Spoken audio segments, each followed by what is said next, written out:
Bonjour à tous et bienvenue sur la chaîne Dragon Kaiser, c'est moi votre hôte Aïssa et on se retrouve comme tous les dimanches pour votre tirage collectif. Ça va être un tirage assez visé, assez spécifique parce que je vous cache pas que moi en ce moment les énergies sont compliquées.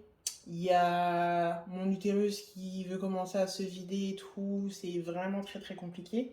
Donc j'ai envie de vous faire un tirage qui va vous aider aussi et qui va communiquer avec vous ce que mes guides ont communiqué avec moi. Donc aujourd'hui on va demander à l'univers et aux guides comment sortir des cycles négatifs, du self-talk négatif et des cycles en fait qui se répètent comme ça où on n'arrive pas à sortir de sa tête, on n'arrive pas à sortir de son corps et j'espère que ça va faire du bien pour le collectif, ça va faire du bien à tout le monde, aux énergies. Alors voilà. Dites-moi, très chers guides, très chers ancêtres, très chers everyone, qu'est-ce que vous avez à nous dire aujourd'hui par rapport au cycle négatif de pensée, les pensées douloureuses, le self-talk négatif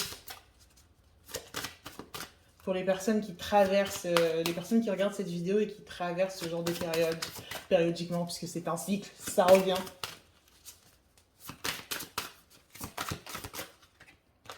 Mort. Voilà. Première carte qui sort, c'est la carte mort. C'est vraiment quelque chose qui meurt en fait à chaque fois dans ces périodes-là. C'est quelque chose qui meurt et qui recommence et qui ressuscite, comme je vous l'ai dit, c'est un cycle. Ça revient, ça recommence à chaque fois comme la mort, la naissance, la mort, la naissance et tout. D'ailleurs, je vous en ai parlé, ou je vous en parlerai bientôt sur TikTok, de mon travail avec les dragons et des cycles de mort-renaissance constants que ça a lancé dans ma vie. Mais du coup, qu'est-ce que vous pouvez nous dire de plus en fait sur ces cycles négatifs négatifs évidemment, avec toute la valeur morale qu'un humain est capable de mettre derrière les mots positifs ou négatifs ou whatever. Ici, on a univers et cadeau. Alors, ce que je vois et ce que je comprends personnellement, c'est que, enfin, personnellement, oui, c'est moi qui fais le tirage, c'est que c'est quelque chose qui est vraiment ancré et qui est plus grand que nous. En fait, ces cycles que l'on traverse, ces difficultés que l'on traverse et tout, c'est des choses qui sont plus grandes que nous et c'est des choses qu'on ne peut pas empêcher d'être créées. En fait, ces moments où c'est difficile, ces moments où ça ne va pas, quel que soit notre background, qu'on soit une personne hyper spirituelle qui fait des sorts, qui fait des machins, qu'on soit une personne religieuse, qu'on soit une personne athée, agnostique, tout ce que tu veux, c'est des cycles en fait qui sont plus grands que nous, tout comme l'univers fonctionne en cycle lui aussi. Le cycle comment ça s'appelle déjà, la Terre là qui tourne sur elle-même, elle a un nom, mais c'est pas la révolution, puisque la révolution c'est la Terre qui tourne autour du Soleil, mais je sais plus, enfin bref, je crois que c'est sa propre révolution. La Terre qui fait le tour sur elle-même, qui fait le tour autour du Soleil, et blablabla, et le Soleil aussi qui se déplace autour de on ne sait pas trop quoi. Mais voilà, c'est quelque chose qui est beaucoup plus grand que nous, et c'est normal en fait que dans le cerveau humain, il y ait ces cycles négatifs, ces moments où ça ne va pas, ces moments qui sont extrêmement difficiles, ces moments qui te donnent mal au crâne en fait, et je pense que tu ne peux pas les empêcher d'arriver, mais tu peux avoir des solutions en fait pour faire face à ces cycles difficiles. Et ici avec la carte cadeau, j'espère que vous connaissez un petit peu la tridimensionnalité, le fait que plusieurs choses peuvent être vraies en même temps, à savoir que ça peut être quelque chose qui te fait du mal, mais en même temps ça peut aussi être quelque chose qui te fait du bien et qui permet à ton esprit de se reset et de se remettre en place et de du coup se débarrasser de certaines choses, accrocher, attraper certaines choses, intégrer certaines choses, et c'est normal, genre la vie ne peut pas être constituée que de bonheur et de choses agréables, mais aussi de moments difficiles, en fait, ça fait partie de l'expérience humaine. J'en parle beaucoup, l'expérience humaine, il y a tellement de choses qui en font partie, et ces cycles négatifs-là, ils en font partie. Donc sache déjà que tous les autres humains, tous les autres humains qui vivent sur cette terre, traversent aussi ces cycles négatifs, ces cycles difficiles, ces moments ces moments très triggering et très compliqués, mais ça ne veut pas dire que tu ne vas jamais t'en sortir ou que c'est de ta faute si tu traverses ces cycles négatifs. Qu'est-ce que vous pouvez nous dire de plus sur ces cycles? C'est quoi le meilleur moyen d'appréhender ces moments? Le meilleur moyen, enfin les meilleurs moyens, il y en a plusieurs selon différentes situations et différentes personnes.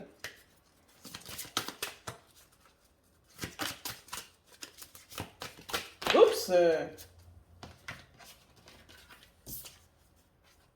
Gratitude. Ça, c'est un message qui peut être difficile à entendre et qui peut l'être aussi pour moi, franchement, en toute transparence et tout, genre gratitude et tout. Alors, je pense personnellement, je vous donne encore une. J'arrête pas de préciser que c'est vraiment personnellement et tout, parce que j'ai vraiment pas envie de chiffonner des personnes qui peuvent traverser un moment compliqué. Euh, mais dans ces moments-là où ça ne va pas du tout, je ne me force pas à ressentir de la gratitude, mais je ressens tous mes sentiments, tous les sentiments négatifs qui peuvent, que je peux ressentir, que je peux avoir. Comme vous le savez, je suis vraiment quelqu'un de très très très dramatique et très intense. Donc dans tous ces moments-là, je ressens mes émotions à fond, je chiale, je pleure, je cherche de l'aide, je parle à certaines personnes, je parle à mes guides, je parle à mes ancêtres, je fais tout ce que je peux, je fais du dessin, je fais des mouvements, je fais tout ce que tu veux, ou je reste dans mon lit à tremper mon oreiller, je hurle dedans, tout ce que tu veux. Euh, mais voilà, et après, effectivement, quand ça se calme, puisque je pense que vous le savez, mais les larmes, ça a un effet qui apaise ton système nerveux et tout. Une fois que ça s'est calmé, une fois que ça va mieux, effectivement, de remercier ton corps, remercier ton cœur, remercier ton cerveau, de te dire, ouf, je suis heureux en fait d'être capable de ressentir tout ça parce que ça fait partie de mon expérience humaine, ça fait partie de ma vie d'humain, de pleurer aussi et de ne pas bien aller. Et si tu as envie, effectivement, tu peux faire des choses plus clichés entre guillemets de la gratitude, à savoir te dire je suis heureux parce que malgré toutes les choses qui m'arrivent, j'ai quand même telle chose dans ma vie, j'ai telle personne dans ma vie, j'ai telle opportunité qui se présente, j'ai telle chose et tout ça. Mais fais ce travail-là quand tu es prêt à le faire et n'essaye pas de forcer et de remplacer tes sentiments négatifs par cette gratitude parce que je ne pense pas que ce soit quelque chose de très sain. Les sentiments, ils ont besoin d'exister, ils ont besoin de s'exprimer, ils ont besoin de quitter ton corps parce que s'ils restent à l'intérieur, ça pourrit, ton corps, ça devient un tombeau, ça devient un conglomérat de choses qui pourrissent à l'intérieur littéralement. Ça peut te causer sur le long terme, je pense, c'est le stress et la fatigue et l'énervement et tout. Ça cause des ulcères, ça cause des inflammations, ce genre de choses. Il faut que ça sorte et une fois que c'est sorti, tu te poses et tu te dis, voilà, je suis reconnaissant d'avoir ressenti ces sentiments, je suis reconnaissant d'être là aujourd'hui, je suis reconnaissant pour telle et telle chose que j'ai. D'ailleurs, faites pas attention à mes ongles. Si jamais vous voyez qu'ils sont un peu rouges, suspicieusement rouges, c'est juste parce que j'ai refait ma coloration il n'y a pas longtemps et j'en ai plein les ongles encore. Est-ce que vous avez d'autres solutions, d'autres moyens d'appréhender ces cycles négatifs, ces cycles difficiles pour le collectif, pour les personnes qui regardent cette vidéo? Amour, amour. Rappelez-vous que vous êtes constamment entouré d'amour tout le temps. C'est-à-dire que l'amour, c'est un truc, genre, ça ne disparaît pas. Et littéralement, l'univers, il vibre avec ça. C'est avec ça qu'il fonctionne. C'est de ça dont il est constitué, en tout cas à mon avis et de ma compréhension de la chose. L'univers est constitué d'amour. Donc, chaque chose qui existe sur cette terre est une déclinaison de l'amour. Même la haine, même la méchanceté, même tout ce que tu veux et tout, c'est une déclinaison de l'amour. Tu vois, genre dans Demon Slayer et tout, quand on te dit, genre, vas-y, tel souffle est une déclinaison de tel souffle et tout, il y a quoi? Je crois que c'est le souffle de la brume, c'est une déclinaison du souffle de l'eau. Et bien voilà, tu vois, genre tout sur Terre est une déclinaison de l'amour.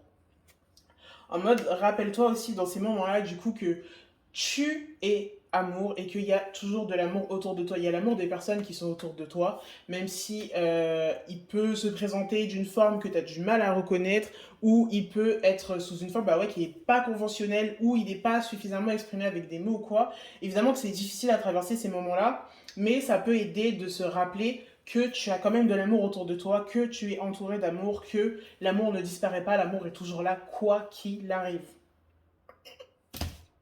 Quoi qu'il arrive. Est-ce que vous avez un dernier petit mot pour la semaine de la part des guides, des ancêtres, de ce que vous voulez pour le collectif à travers votre fatigué Aïssa? Cavalier du Dragon, cette carte est déjà sortie, je vous en ai parlé. Les Cavaliers du Dragon, c'est des êtres qui sont constitués d'amour, c'est des êtres qui sont constitués de lumière. Chacun a une lumière, mais les Cavaliers du Dragon, c'est ceux qui décident de prendre soin de cette lumière, de la cultiver, de la faire briller, de la polir et de la montrer en fait à tout le monde, d'attirer les gens, de sortir les gens enfin d'inspirer les gens à sortir des ténèbres par eux-mêmes en faisant briller leur propre lumière. Sachez que ces moments-là, hyper difficiles, ces moments intenses, ces moments de tristesse, de colère, de frustration, ça participe aussi à votre lumière en fait. Quand vous ressortez de ces moments-là, en vous rappelant que l'amour existe, en vous rappelant que l'amour vibre tout autour de vous et en faisant vibrer votre amour plus fort, votre lumière n'en est que plus forte. Voilà, sachez-le, c'est vos guides qui le disent, c'est les ancêtres qui le disent à travers moi aujourd'hui. Votre lumière est impossible à éteindre. Elle peut se fatiguer, elle peut s'essouffler, mais elle ne s'éteindra jamais. Et à chaque fois que vous aurez l'impression comme ça qu'elle rapetisse, elle finira toujours par se à partir de plus fort encore comme une flamme en fait, tu vois, genre à partir encore de plus fort, de plus belle et plus solide et plus brillante et plus chaleureuse encore, genre vraiment, sachez-le, gardez-le à l'esprit. Voilà, j'espère que cette vidéo vous aura plu, que ce petit concept de tirage vous aura plu. Si jamais vous avez envie d'entendre d'autres thèmes, comme ça vous avez envie que je vous canalise d'autres messages sur des thèmes particuliers que vous avez besoin de traiter et tout, parce que d'habitude moi je fais des tirages classiques, on va dire, des tirages pour la semaine, pour les énergies actuelles et tout. Si vous avez envie qu'on traite d'un sujet en particulier, dites-le moi en commentaire, n'ayez pas peur, je mange pas. Pas encore pour l'instant. Mais voilà, et on pourra se faire ça une prochaine fois parce que ça m'intéresse, ça me tente, ça me touche aussi de pouvoir vous transmettre ce genre de message et ça me fait plaisir. Donc voilà, merci à vous d'avoir suivi cette vidéo. Si vous voulez un tirage personnalisé, si vous voulez me soutenir, me rémunérer, n'hésitez pas à booker sur Ko-fi. Vous pouvez soit booker un tirage, soit me faire un petit don. Ou vous abonner. Non, pour l'instant, j'ai pas encore préparé d'abonnement, mais on verra ça pour plus tard. Et voilà, moi je vous souhaite une très bonne semaine. Gardez en tête tous ces messages, réécoutez cette vidéo si vous avez envie de bien intégrer le message. Et je vous retrouve jeudi prochain pour une nouvelle vidéo. À très bientôt.